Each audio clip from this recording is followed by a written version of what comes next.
we very quickly become acclimated to material goods. Like your brand new red Porsche is quickly just your car, right? It's just quickly like how you get to work.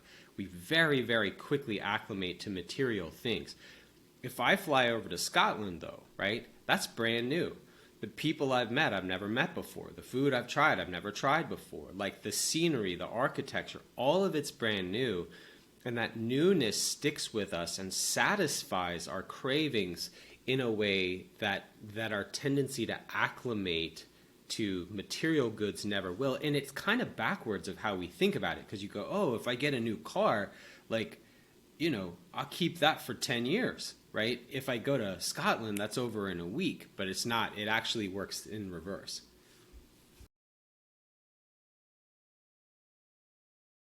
Daniel, how are we? Fergus, good to be here.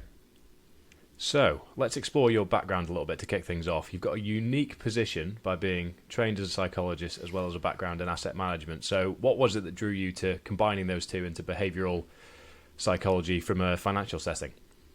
Yeah, so I was lucky to grow up in a home where my dad was a financial advisor, and so I actually entered university with an eye to becoming a financial advisor and asset manager, sort of working in that world. But my first year in uni, I got exposed to the world of psychology and just absolutely fell in love. And so, went down that path for a long time. And in grad school, about halfway through grad school, I just burned out. I mean, candidly, I just burned right out. 40, 50 hours a week of, talking to people who are having the worst week of their lives is just a heavy burden to bear. And so I knew that I wanted to think deeply about human behavior. I knew that I loved studying why people did the things that they did. But I wanted to do it in sort of a non-medical context. And so my early exposure to the investment world, I think, helped me to make that pivot. So it was it was almost a selfish decision, wasn't it? In the sense that the burden of dealing with people's problems, it's a difficult thing to detach from, isn't it? So have you successfully made the jump now from detaching yourself from people's personal challenges because the metrics of finances are a little bit more black and white? Yeah, it's a much different animal, right? I mean, I like to say that sort of no one ever died from, the work that I do now. I mean, it's a much different animal to be sitting with someone who's concerned about their finances and perhaps making sort of maladaptive decisions with money versus someone who's acutely suicidal. So yes, it's much less stressful. Even though it is still high stakes, it is still important. In a very different way, But it brings the question of ultimately, societally, aside from bills and sustenance, why does money drive us so much? Why does money drive? Oh, this is a great question. Well, I mean, it's like liquid happiness. I think, most of the things that matter most in life, love, friendship, success, like all of these things that we're striving to kind of get our arms around are sort of ephemeral. They're sort of hard to get your arms around. They're hard to quantify. They're hard to define. But man, money, you can stack it, you can pile it up, you can measure it, and you can have this serve as a stand-in for all the things that really matter in life. So I think, there's many reasons why we pursue it so vehemently, but one of the biggest reasons is it's become a stand-in for all that's good in life. I've heard you talk about the hierarchy of almost taboo subjects in the Western world. So there's sex, there's work, there's salary, there's all these things going on that we kind of don't really want to share with the stranger we've just met to our right or our left. But money actually stacks at the highest, doesn't it, in terms of what drives us? And was it some brain mapping or some sort of technology that mapped actually how we responded to thinking about money? Yeah, that's exactly right. So it's a functional MRI, so a functional magnetic resonance imaging machine, which is just a brain scan machine, right?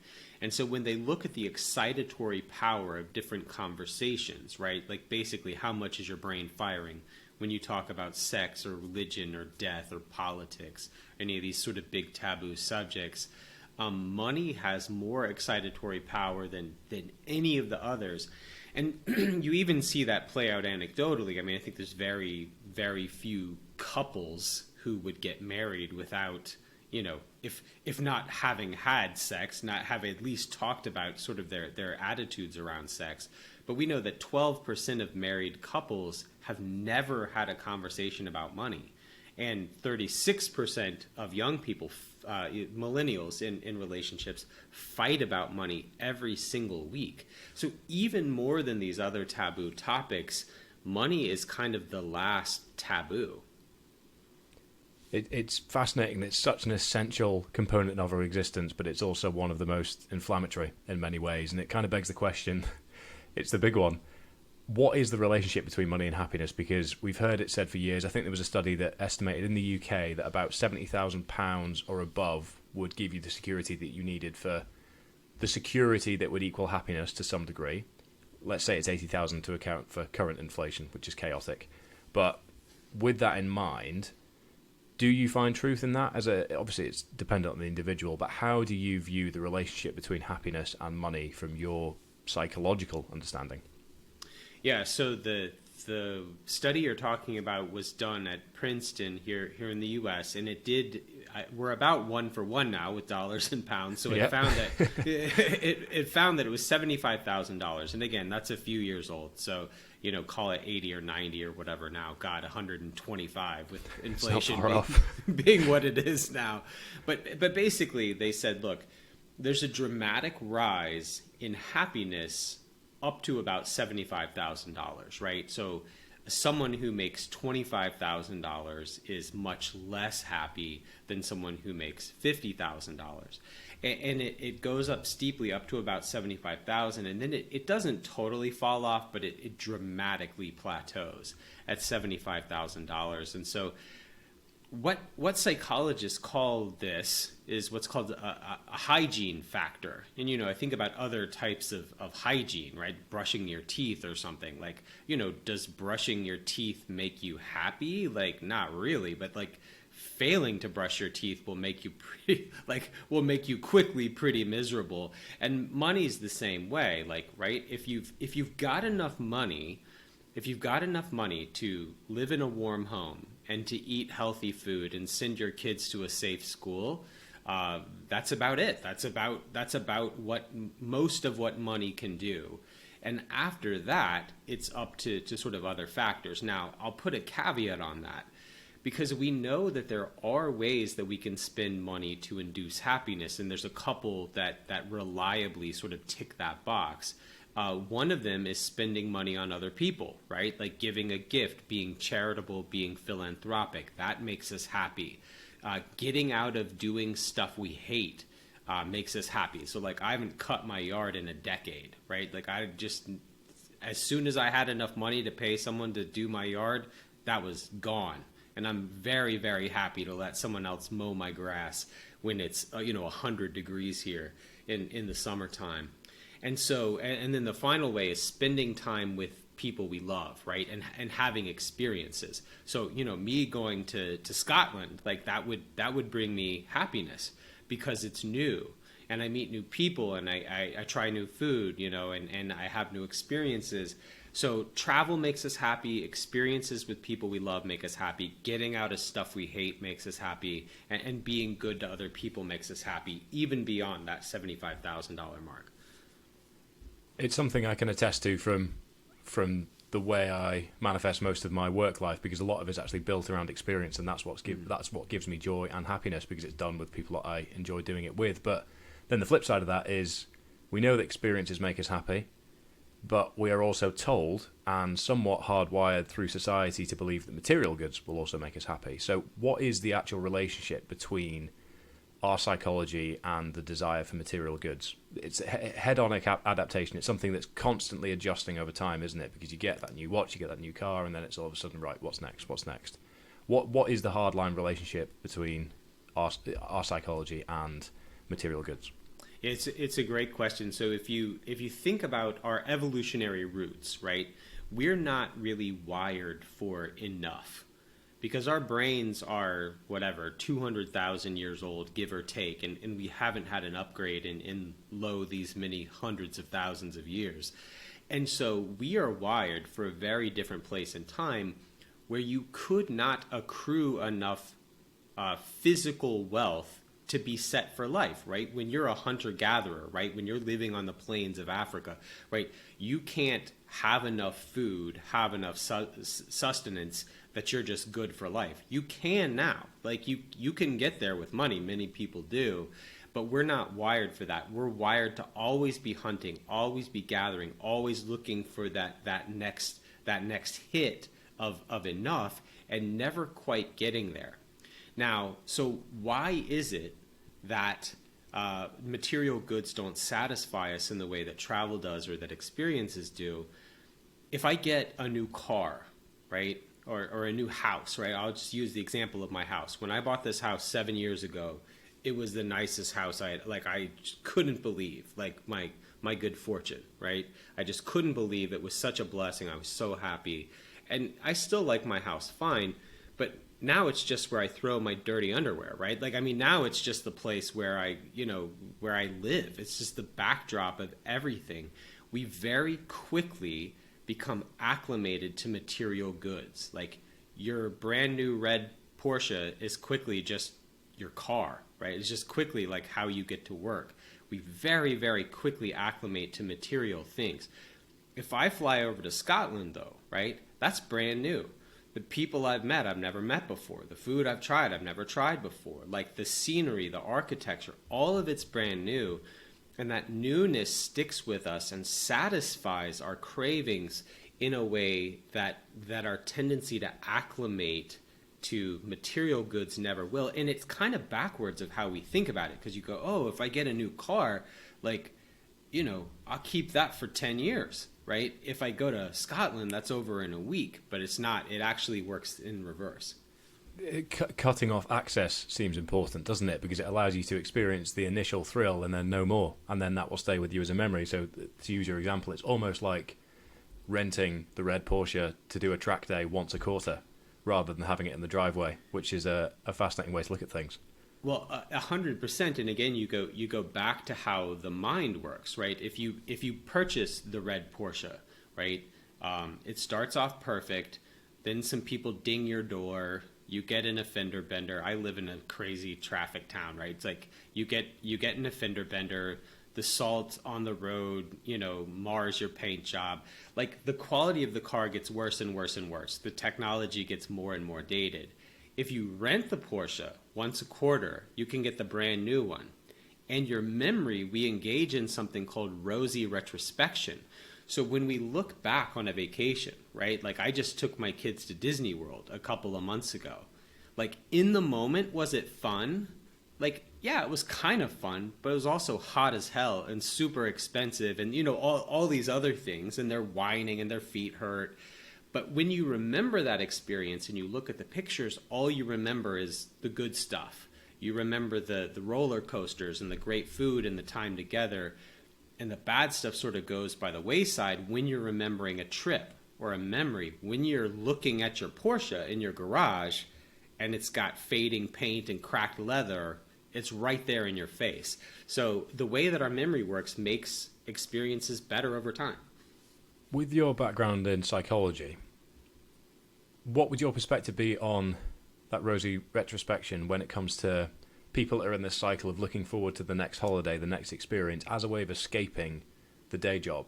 Because surely, inherently, that's quite an unhealthy behaviour pattern to be relying upon if you're always waiting for the next hit of something, whilst not actually being able to enjoy the process of getting there, if that makes sense. Sure, the rosy retrospection is fantastic if you're happy in your day-to-day life, because it's something you can look forward to and implement into your day-to-day life. But if you're caught in this cycle of enjoying your time away and then not enjoying your time not away, how can people mitigate and get out of that trap, out of that cycle? Because I know there's thousands of people worldwide, millions of people worldwide that will be in that cycle where they're not enjoying their day job and the next trip away is all they've got to look forward to. Yeah, I don't know that they're mutually exclusive. So like the rosy retrospection thing just happens. Like, that's just the way we're wired. Like, we hang on to the good stuff. We let the bad stuff slide. I mean, the same stuff happens when someone dies, right? Like, when someone you love dies, It's like all the good memories get elevated, the bad stuff kind of falls away. So rosy retrospection sort of is what it is. Like, but what you're talking about of sort of living this life of quiet desperation where you're just, slogging through the workday to get to your next vacation. I think that's a miserable way to live, and we need to do better. But I don't know that those two things necessarily go together or conflict with each other. But there's certainly plenty of folks doing that, and money is one of the big reasons why, right? But sometimes the reasons people are slogging through that day job they hate is because they're living beyond their means, or they're not using money in the way that it was intended to bring maximum happiness, or they're engaging in some of these wrong-headed ideas that we've talked about that they think are going to bring them happiness that ultimately don't. Going back to something you said earlier around the hunter-gatherer demands and how we've been hardwired as a result of that evolutionary psychology, why is it then that we are so hardwired against risk when it comes to the reliability on a day job rather than going down the path of an entrepreneur, for example? Because we're hardwired to always want more because of the scarcity that we experience as hunter-gatherers, but then the flip side is true when it comes to not many people would be happy picking up a spear and going out and trying to take down a mammoth, put it that way, because of the inherent risk. So why have we gone one direction in the scarcity, always wanting more demand, whereas we've gone the other direction when it comes to comfort versus risk?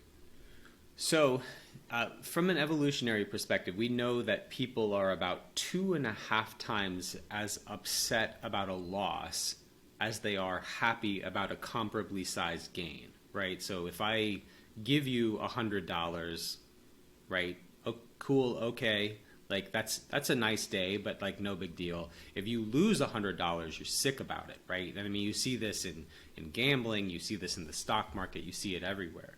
And so the people's reluctance to go into entrepreneurship loads onto this sort of asymmetry of risk. And if you think about it from an evolutionary standpoint, it makes a lot of sense. Because if you have a good day from an evolutionary standpoint where your goal is to live and to pass on your genes, right? That's evolutionarily, that's what we need you to do. Have kids and live long enough to have kids, right? From an evolutionary standpoint, you having a good day doesn't matter much. I mean, it's fine, but it doesn't matter much. You having a bad day or a dangerous day, if it's dangerous enough, you get one, right? Like in your life, you get one really dangerous day sometimes in your lifetime. So we are wired not to be happy. We are wired to survive. And if you look at entrepreneurship and you look at the way that entrepreneurs create wealth, accepting people who just inherit big chunks of money, entrepreneurs are the richest people in the world. I mean, if you look at who's going to make a lot of money, it's small business owners and entrepreneurs. However, we also know that it's a very risky enterprise, right? We know that the vast preponderance of small businesses fail. So entrepreneurship is one of these sort of fat-tailed events where you're going to have lots of people being super successful, but even more people being destitute or effectively failing. And people intuit the risk of that, and they go, I don't want this to be my one bad day. And like, I will take mediocrity and sort of, slogging my way through an unhappy existence versus this left end of the tail that means I fail. And so that's one of the things that we have to really embrace. Humankind hates uncertainty more than basically anything. There's some really cool experiments and stuff that show that we hate uncertainty more than we hate bad news. And the entrepreneur's journey is an uncertain journey. And it often leads to great fulfillment and great success and great wealth. But more often it leads to failure. And people intuit that and I think play it safe. What is it then from a psychological point of view and maybe an attitude to money point of view that makes an entrepreneur versus what doesn't? Is it something that's hard-rooted? Is it something that can be trained? Is it something that comes from having a passion where somebody else might not? Is it how despondent you are with your current job rather than one that you might actually quite enjoy? What are the threads of DNA that run through the entrepreneur versus not? Yeah, so I think it's interesting to think about. There's certainly some of that, and one of the things that we find in entrepreneurs, and it shows you how tricky all of this behavioral stuff can be. One of the things that's present in entrepreneurs is something that's called overconfidence bias, right? And so the very act of being an entrepreneur is an act of overconfidence, necessarily, right? Like how many episodes have you done of this podcast? This will be, when it comes out, 44. Okay, so the average podcast has 6 episodes, right? So when you set out to do this podcast, right, you were setting out to do something that was stupid, like mathematically, right? It was mathematically stupid. You were like, oh, I'm going to do this podcast. And it's like, yeah, do you know what most podcasts do? They do 5 or 6 episodes, then they flop and you wasted your money. Now, you did better than that, right? Like you've built a following, you've built a really powerful podcast and a powerful platform. But that first step of yours, right, and the step of any entrepreneur is rooted in overconfidence. And so it's one of these tricky things. You're like, I'm always talking to people about avoiding overconfidence, and markets and men are especially bad at this, right? There's a study I cited in one of my books where it talked to 700 men, right? So 100% of them said that they were friendlier than average, all 700.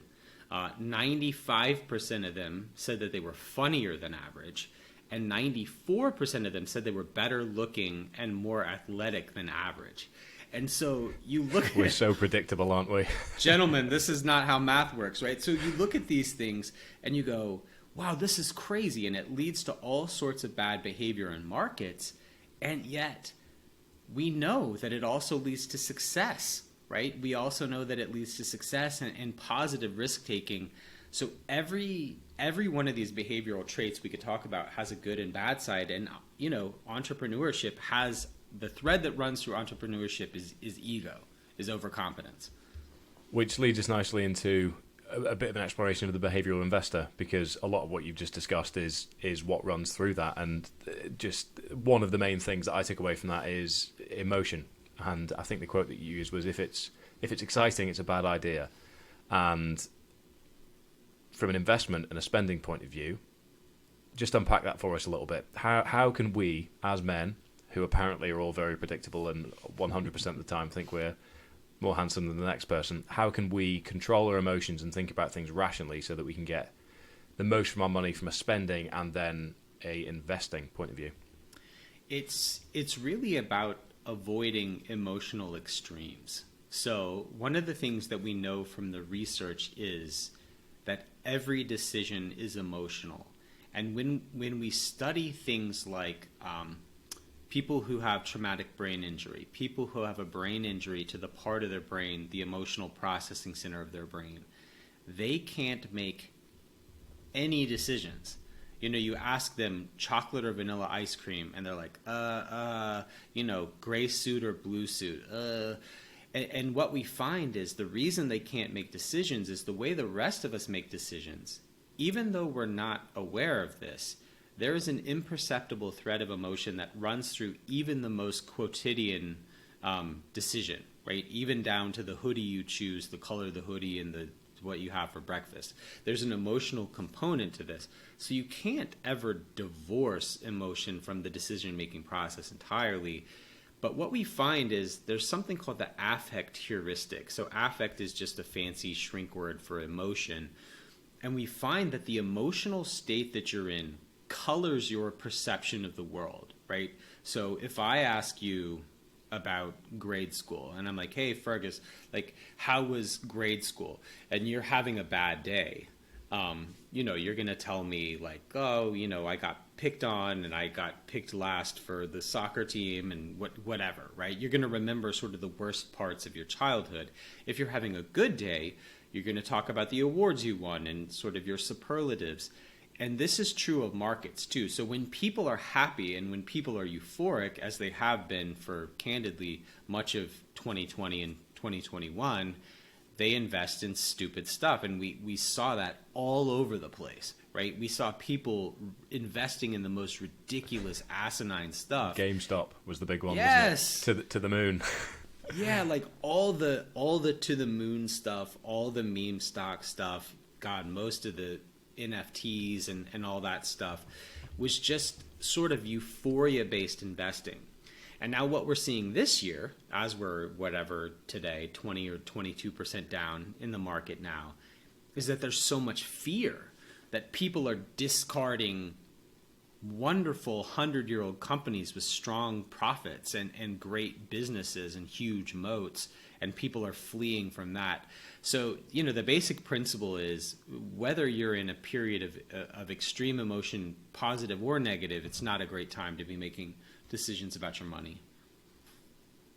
You've touched on it without mentioning the P word there, but post-pandemic and during the pandemic, how have, in the Western world anyway, I'm sure there'll be some crossover between the US and the UK, but from your perspective and observations, how have our spending and investing habits changed? It's a great question. So one of the things that we saw that I think is under-discussed post-COVID is that the lockdowns had such a profound impact on us from an isolation and from a social perspective. So if you look at the one predictor, right, of whether or not someone is mentally well, the number one thing I would tell you to look at is the strength of their relationships. And in many cases, those relationships were stopped dead in their tracks because of the necessity of the COVID lockdowns. Now, we know from the research that when people are socially isolated, as so many of us were during COVID, here in the U.S., we were just doing whatever the hell we wanted, by the way. After about the first, here in the southeastern U.S., we locked down for about 2.5 weeks, and then it was like, oh, game on, do whatever you want. And I mean, you could debate the merits and demerits of that, but in much of the world, right, people were locked down for a very, very long time, and we know that in the US and the UK, calls to suicide lines quadrupled, right? Calls to crisis lines quadrupled. We know that from the research that the effects of social isolation are the equivalent of smoking 15 cigarettes a day, and it's twice as dangerous for your health as being obese. So being lonely is even more physically damaging than being, dramatically overweight. And so we entered this time and so put that to the side for a second. We also had our lives completely de-risked, right? The risk in our lives was completely neutered, right? We were just sitting around watching TV all day, not leaving our house, maybe going on a walk in the neighborhood. And so that's where you saw people begin to take these extravagant risks. And so how has our consuming and our investing changed post-pandemic? Well, I think you've seen a flood of sort of service-related and social tourism type bounce back, right? People are having all the weddings and going on all the vacations they wanted 2 years ago, which is great. And then I think you're also seeing, I think it's starting to mitigate a bit now, but immediately following the pandemic, you just saw people taking crazy risks because as much as we are a risk-averse species, you need a little bit of risk. And when our lives were so systematically de-risked, you saw gambling go crazy, and you saw the sort of meme stock nonsense in the market where people were just like looking to take a risk that they normally would have taken by, I don't know, talking to a pretty girl at the bar or driving too fast or whatever. It's remarkable how much people reconsidered what was important to them as well, which I think really ties into, I think it was point number 1 from the laws of wealth, which is you control what matters. So the pandemic almost reframed people's perspective of what matters to me. And then coming out the other side, for some people, it might be, well, what matters? I like excitement. I like risk. Let's do it. Or, you know what? I really like comfort, experiences, and spending time with my family. So now people have reduced their outgoings. They're less drawn in by the materialistic, this is what success looks like notion that we're sort of shouted at by society. So you control what matters most. What did you mean by that in general terms? Because my understanding of it was it just gives the power to you in terms of the direction that you spend your money. and the way in which you consider things, but obviously you wrote a book about it. So what was the thought process that went into that for you? Yeah, so when I was writing the Laws of Wealth, I was intentional about the ordering of the chapters, and it was important to me to put you control what matters most first, because when most people meet me and I meet someone on a plane or whatever, and they hear that I work in finance, their first questions are always about externalities, right? It's always about, what's the president going to do? Or, what's the Fed going to do? Or what's the central bank of, what's the EU central bank going to do? Or what's going to happen in Ukraine? What's going to happen with the spread of the virus? All these things that A, nobody knows, and B, are completely out of their control, right? And so even when you look at Donald Trump getting elected in the U.S., right? This is a great example. So first of all, nobody thought Donald Trump was going to get elected, right? Like zero people effectively predicted that. And the thought was if he did get elected, the market would fall to pieces, right? Like that was sort of the underlying assumption. Well, not only were we surprised that he got elected, then the market did very well. Under his presidency. And so people are always asking about, stuff that nobody knows. And even if they could know the result, they wouldn't know the response, right? Like the Trump thing. So instead, in that chapter, I'm saying, look, focus on yourself. The best predictors of whether or not you're going to cross your financial finish line are you contributing a little bit of money each month? Are you diversifying and making prudent decisions? And are you staying calm, emotionless, and long-term in your investing? Like, if you can do those things, you're fine. Like, it doesn't matter what the Fed does. It doesn't matter what happens, it doesn't matter what happens in Ukraine from a market perspective, right? It matters from a humanitarian perspective. It doesn't matter from a market perspective. It's all going to be fine. And it's just trying to get people to take the power back, to stop worrying about what's going on out in the world and kind of get their own house in order. When it comes to your own house being in order as well, I've heard you talk about something called mental accounting, which is something I actually laugh at because, I very much align with the things I've heard you talk about on this. And it's ultimately the assumption that if you allocate funds in certain pots and in certain groupings, then you reconsider the value of that money within those contexts.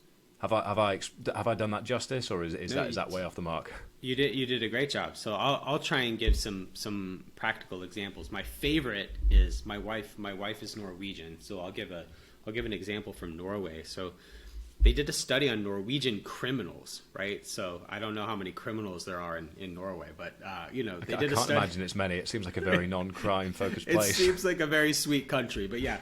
They did a study on like Norwegian gangsters, right? So like Norwegian criminals, and they found that they bucketed their money. Like a lot of them had a day job, and they spent their day job on buying food for their family, giving money to their church, giving money to their community, keeping the lights on. And then they would, have a side hustle, so to speak, of this criminal enterprise. And with the criminal enterprise money, they would buy drugs, buy prostitutes, do other illegal stuff, but they wouldn't mix the money. And we actually see that in our personal lives too, that the way mental accounting basically says the way that you label a pot of money influences the way you think about it, you save it, you spend it, you invest it. So we actually encourage people. One of the things that we do at my company, we're a technology provider, and we make this partitioning just sort of easy and simple and baked into the process. So like people who have a safety bucket, so say 2 years of cash, right, are 10 times less likely to panic when the market does what it's done this year, because they go, okay, that's what the safety bucket's for. The safety bucket's for me to live off of this during bad markets, and like I can let this other money do its thing because that's what it's earmarked for. It's earmarked for risk. Now, you could have a portfolio that looked identical, right? But the process of bucketing it out and naming those funds is material. People are twice as likely to save and 10 times less likely to jump off course if the money is named. So it's one of these simple behavioral tricks. So from a practical point of view, if you are saving money for a house, or if you are putting funds aside for, I don't know, tuition fees, if your kids are about to go to school, which requires payment, just by labelling it tuition fees will be the best and most effective thing you can do from a behavioural point of view to actually make that the case, rather than if you had, let's say, an ISA over here in the UK and you had it all in the S&P 500, and even though you knew there was 250 grand in there, you'd be reluctant to withdraw it because your behaviour patterns would indicate, well, no, I can't withdraw that because that's negating the compound interest, and therefore it isn't actually money I should be able to access. Yeah, exactly. Even though money's fungible, we act like it's not, right? I mean, money's money, right? No matter which pot it's in, it all spins the same. But that's not the way we treat it. It's completely irrational, but if you set it up right, it can work in your favor. So like, hey, I'll take it, right? It's fascinating how simple we are, really, when you boil this down, isn't it? And we're all the true. same. We're all It's the same true. because I when I was preparing for this, there were so many things that I read from you, and I thought, yep, that's me. That's that person. We're all the same deep down. But with that in mind, there is a lot of uncertainty. There is recession. There is inflation. There's a lot going on at the moment. Do you have any generalized advice for people that are concerned, worried about how to manage their spending or how to approach our current state of existence from an emotional point of view? Because my personal take is that post-pandemic, media outlets have decided, oh, we can say whatever we want and hope for the best, which means that there's an additional layer of fear going on with mainstream media. And for the people that feel fearful as a result of it, what advice would you give to them from a financial point of view? Obviously, not being financial advice, as this is a podcast, but in general terms, what would it be? Yeah, sure. So a couple of things. I think the first thing you always want to do with fear is honor it and see if there's something behind it, right? If you have become, coming out of COVID, like if you have gotten wrapped up in some of this speculative mania, right? If you've been investing big positions in individual stocks and crypto and other things with limited liquidity, right? If you're feeling a little fear, I think the first thing you do is look and see if it's at all warranted, right? Like maybe you're feeling fear because you should feel fearful because you did something wrong, right? So I think the first thing to do is say, is there any truth to this apprehension I'm feeling, and have I gotten a little bit out over my skis? The second thing that I would do, though, assuming you've been investing in a sensible way and there's just not much to this fear, I'd be really conscious about the sort of messages you put in your head. I think you said it well. It's not a new thing for media to fear monger, but it's certainly had a good run these last couple of years. And so, I'll tell the story quickly. I was promoting one of my books and I was on a cable news network, and you have like a little clear headphone in your ear and you can hear like what's being said on the TV when you're waiting to go on. Like you can hear what the viewers are hearing, but you also have a producer in your ear kind of giving you instructions. It's really confusing. And so as I was waiting to go on, they're kind of counting me down, 5, 4, 3. And I'm dressed up like I've got a suit on, but like I've got like tweed and like tortoise shell glasses, and like I'm looking like a shrink, right? I'm looking like a psychologist, like head to toe. And this producer goes, as they're counting me down, goes, 5, 4, 3, give us something good. Don't be a nerd. And it's like, that right there is like everything you need to know about. They're like, don't give us nerdy academic scientific stuff. Like, give us headlines, right? Like, she looked at me and was like, oh, this dork is going to like give us studies and facts. Like, no, give us bombast, give us a talking point. And so I think you have to understand how the media sausage gets made, right? Like when I got into psychology, I was working with women with eating disorders. That was the first thing that I did. And one of the first things that we would do with a young woman who had an eating disorder was educate her about the way the media markets to women and tries to make them feel insecure about their bodies, and airbrushes things and touches things up and presents unrealistic beauty standards, because it's only when you're an informed consumer of media that you're able to make good decisions. So avoid sort of the melodramatic media.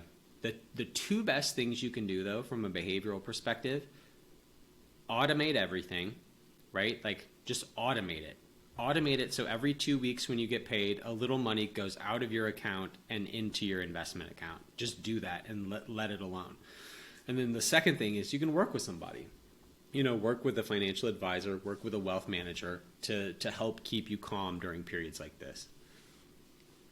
It's something that you still implement now, isn't it? It's the same reason, from an athletic point of view, the same reason my business partner coaches me and I coach him, because we're blokes. We both have egos. As much as we try to keep them at bay, we still allow emotion and fatigue and context and all the things that we have going on internally to blur the objective. So you still have a financial advisor that manages the majority of your funds, don't you? But there is a 3%, I think you said, allocation of higher risk, so crypto, stock picking, because as a tendency, if we can limit the overconfidence that you've already mentioned, but still get the enjoyment of having that freedom to play and own when you're right and own when you're wrong equally, is there a way that you would encourage people to sort of move towards that? Because I know that you don't really advocate for stock picking generally, because you need to be in the top percentile to be able to actually have the ability to do so, and the likelihood is you're not.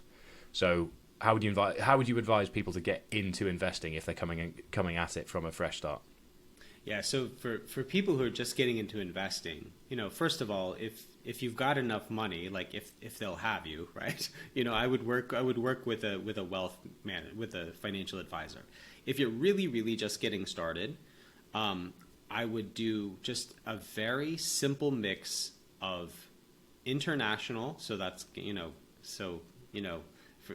we're on different parts of the world, but for me, right, I would say about half US, about half outside of the US, because that's the general makeup of the financial markets. About half the equity in the world comes from the US, about half outside of the US. So, give or take half US, half ex-US, and just put it in index funds and just contribute a little bit each month and never touch it. Right, that's what I would do, is just contribute a little bit to these diversified funds that are very cheap and own the entire world. You're going to own a piece of every publicly traded business in the world if you do this, and just leave it alone, right? Because it's really a bet on human progress, which is a bet I'm going to make all day long, that says, over time, people will get smarter, better, faster, stronger, and that's a bet I'm willing to take all day long.